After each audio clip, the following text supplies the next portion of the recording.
सगरियो clear करा सब हो जाइबो।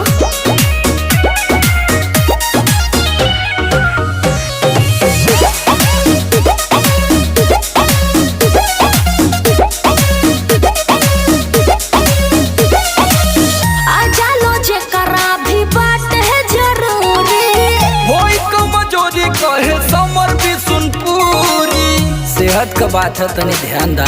अरे पूरा ध्यान दा हो।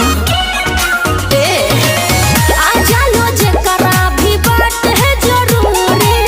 होई कमजोरी कहे